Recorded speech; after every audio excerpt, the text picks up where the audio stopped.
یہ فرمائیے کہ ہم اپنے مقصد زندگی کو جاننا چاہتے ہیں تو کیا یہ صرف عبادت سے ہو سکتا ہے؟ کوئی طریقہ ہے کہ ہم عبادت زندگی اور معاشرے کے ساتھ ایک اچھے انداز میں چل پائیں اور اپنا مقصد بھی پا سکیں؟ اسلام کو اگر دیکھا جائے تو عبادات ریچولز اسلام کا ایک چھوٹا سا حصہ ہے. باقی جتنی ہے اس کو ہم حقوق العباد کہہ دیتے ہیں. حقوق اللہ کا حصہ مختصر ہے، حقوق العباد کا حصہ بہت بڑا ہے. تو میں اس کو صرف سمجھنے کی خاطر یہ کہہ دیا کرتا ہوں کہ عبادات و معاملات. اچھا، عبادات اس لیے بہت اہم ہیں، بنیاد فراہم کرتی ہیں کہ عبادات ہمیں وہ ٹریننگ دیتی ہیں جس سے ہم بقایا معاملات زندگی میں ہم اسلام کے مطابق چل لیں. یہ ایک ٹریننگ پرووائڈ کرتی ہیں. تو اس لیے عبادات کی اہمیت بہت زیادہ ہے. لیکن اللہ کے حضور جو پوچھ گچھ ہوگی وہ زیادہ حقوق العباد پر ہی ہوگی. ٹھیک ہے. تو ہمیں عبادات کرنی ہے اس لیے کہ وہ اللہ کا حق ہے، ہم اللہ کا حق ادا کریں گے. لیکن اس کے فوائد یہ ملتے ہیں کہ ہماری ٹریننگ ہو جاتی ہے اور ہمارے لیے آسان ہوتا ہے حقوق العباد کو ڈسچارج کرنا اس انداز میں جس انداز میں اسلام کہہ رہا ہے. وہ مجھے ایک چھوٹا سا واقعہ یاد آ رہا ہے حدیث کے حوالے سے ہی، مطلب آپ اس کو دیکھیے کہ وہ کہتے ہیں رسول اکرم صلی اللہ علیہ وسلم کی خدمت میں ایک بدو حاضر ہوا اور اس نے کہا کہ میں اسلام قبول کرنا چاہتا ہوں. تو آپ نے فرمایا کہ کلمہ پڑھ لو. اس نے کلمہ پڑھ لیا. کہ اب کیا کروں؟ انہوں نے کہا پہلے کیا کرتے ہو؟ انہوں نے کہا کہ میں جنگل میں لکڑیاں کاٹتا ہوں اور گھر لاتا ہوں. اور تو وہ آپ نے فرمایا کہ ٹھیک ہے وہی کام کرو. تو وہ صحابہ نے پوچھا کہ مطلب باقی چیزیں؟ انہوں نے کہا باقی چیزیں آہستہ آہستہ اس کی زندگی میں شامل چلی جائیں گی، لیکن یہ سادہ آدمی ہے، اس کو ابھی سے اگر اتنا زیادہ لاد دیا جائے گا تو اس کے لیے مشکل ہو جائے گی. ظاہر تو حکمت رسول صلی اللہ علیہ وسلم. جی جی جی جی. تو اس حکمت کو کون پہنچ پایا آج تک؟ ہاں، تو وہ اس حوالے سے یہ بھی ہے کہ وہ اور بھی مطلب جیسے واقعات ایسے آتے ہیں، بے شمار واقعات ہیں. جی جی جی. وہ حکمت ہے آپ صلی اللہ علیہ وسلم کی. جی جی جی. اور وہ حکمت اس بلند پائے کی ہے کہ وہاں تک کوئی پہنچ نہیں پائے گا کبھی. اس میں آگے چل کے وہی آتا ہے کہ کلمے میں اتنی طاقت ہوتی ہے کہ وہ انسان کے اندر خود تبدیلی لا دیتا ہے. تو باڈی کیمسٹری چینج کر دیتا ہے کلمہ. ٹھیک ہے.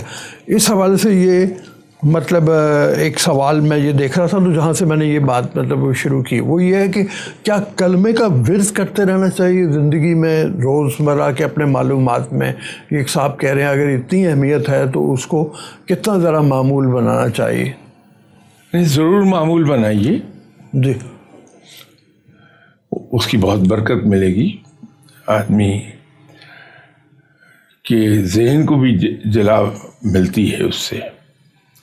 تو ضرور اگر آدمی افورڈ کر سکتا ہے کہ ہر وقت پڑھے دل میں، ضرور پڑھنا چاہیے اسے. ٹھیک ہے.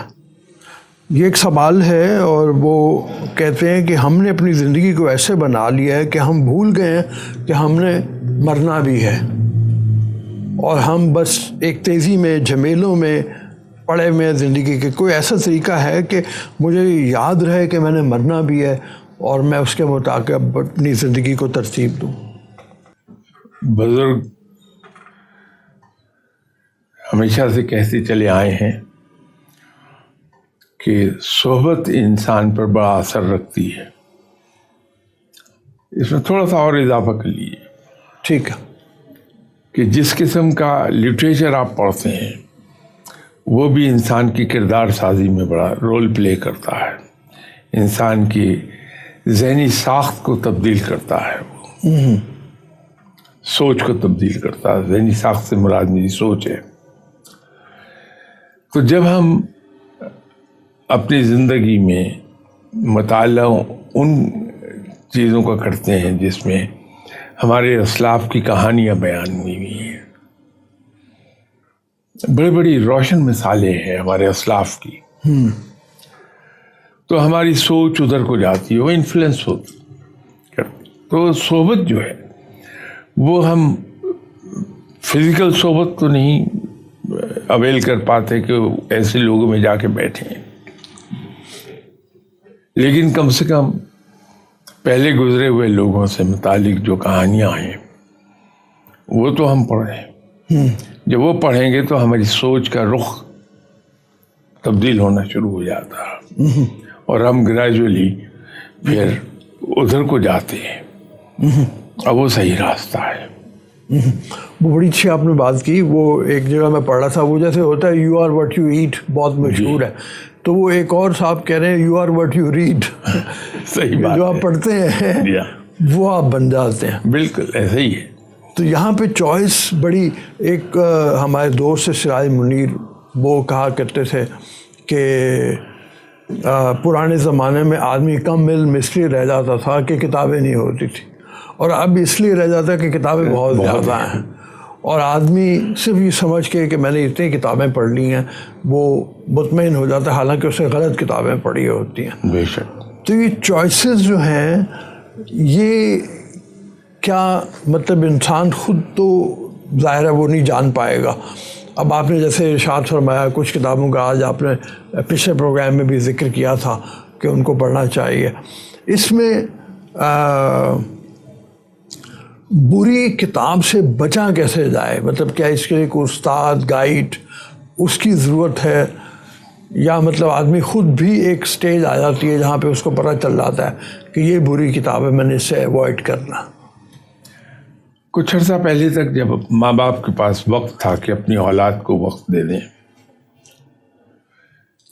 تو سمجھدار ماں باپ بہت ہی چھوٹی عمر سے بچے کو ریڈنگ ہیبٹ کی طرف لے جاتے تھے، کہ کامکس سے شروع کر دیتے تھے۔ اس کے بعد صرف اس لیے کہ میرا بچہ کتابوں کی طرف راغب رہے، ماں باپ بچے کی موجودگی میں کتابیں پڑھتے تھے۔ تو آہستہ آہستہ بچہ جو گرو کرتا جاتا تھا وہ ان کتابوں کی طرف راغب ہوتا تھا جو اس کو ایزیلی اویلیبل ہے، تو پڑھنا شروع کر دیتا تھا۔ ٹھیک ہے۔ وہ اصل میں آپ بچے کو آپ چینلائز، اس ریڈنگ ہیبٹ کو چینلائز کر رہے ہیں کہ ایک مخصوص قسم کی کتابوں کی طرف چلے جاؤ۔ لیکن اب انفارچونیٹلی ماں باپ کے پاس وقت رہ نہیں گیا بچوں کے لیے، تو اس وجہ سے ہمیں چینلائز کرنے میں دقت آتی ہے۔ لیکن سمجھدار ماں باپ اس گئے گزرے وقت میں بھی بچوں کے لیے تھوڑا وقت ٹائم نکالتے ہیں اور ان کو دیتے ہیں۔ تو ہم بچوں کو کی اس ریڈنگ، پہلے تو بات یہ ہے کہ ریڈنگ ہیبٹ ڈیولپ ہم کر لیں، پھر اسے ایک خاص ڈائریکشن میں جدھر ہم لے جانا چاہتے ہیں بچے کو ادھر چینلائز کر لیں، اور وہ چینلائز ایک صورت میں کریں گے کہ بچے کی ایزی ایکسیس میں جو جس ٹائپ کی بکس ہیں بچہ اسی کو پڑھنا شروع کرے گا، پھر اسی میں ہی ذوق ڈیولپ ہو جائے گا۔ اگر آپ یہ چاہتے ہیں کہ بچے کو بڑا وسیع تجربہ حاصل ہو جائے، تو ہمارے یہاں بڑے بڑے اچھے ٹریول لاگز لکھنے والے ہیں۔ دو صاحبان کا تو میں بہت بڑا فین ہوں، مستنصر حسین صاحب، مستنصر حسین تارڑ صاحب، ان کا میں بڑا فین ہوں۔ ان کی تقریباً سبھی کتابیں میرے پاس موجود ہیں میری لائبریری میں۔ دوسرا ایک قمر صاحب تھے جو ریڈیو پاکستان میں ڈائریکٹر تھے، انہوں نے بہت سے ٹریول لاگز لکھے۔ تو یہ ٹریول لاگز ان لوگوں کا اون بھر کا تجربہ ہوتا ہے۔ اسی طرح جو آٹو بایوگرافیز ہے، دیکھیے فروخ خان نون صاحب کی کتاب شاید میں نے کہیں 66-67 میں پڑھی ہوگی، دی نومیڈس. جی. وہ آج بھی اس کے کئی اقتباسات مجھے یاد ہیں اتنا عرصہ گزر جانے کے بعد بھی. اسی طرح اور لوگوں کی آٹوبایوگرافیز پڑھی میں نے. ان کا عمر بھر جو انہوں نے 60-70 ایئرس اس دنیا میں گزارے وہ محیط ہیں شدید محنت، تکالیف، مشکلات اور ان کا سامنا کیسے کیا.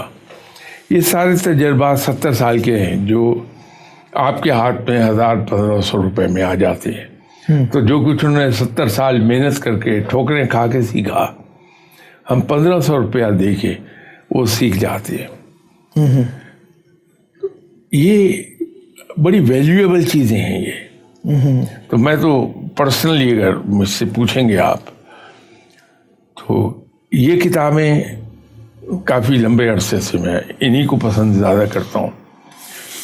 ٹریول لاگس اور آٹوبایوگرافیز یہ میری بڑی فیوریٹ کتاب ہے. اچھا. کسی کی بھی ہوں اس کو میں پڑھ لوں گا، بڑے شوق سے پڑھتا ہوں اس کو. تو ذہن کا ایک بینڈ آتا ہے اس میں. ان کو جب مسلسل پڑھتے رہتے ہیں تو ایک بینڈ آتا ہے، وہ بڑا ضروری ہے ہمارے لیے. تو میں تو لوگوں سے ایک بات ضرور کہتا ہوں کہ اتنی کم قیمت میں کسی کے 70 سالہ زندگی کے تجربات اگر ہمیں حاصل ہو جائیں تو سودا برا نہیں ہے.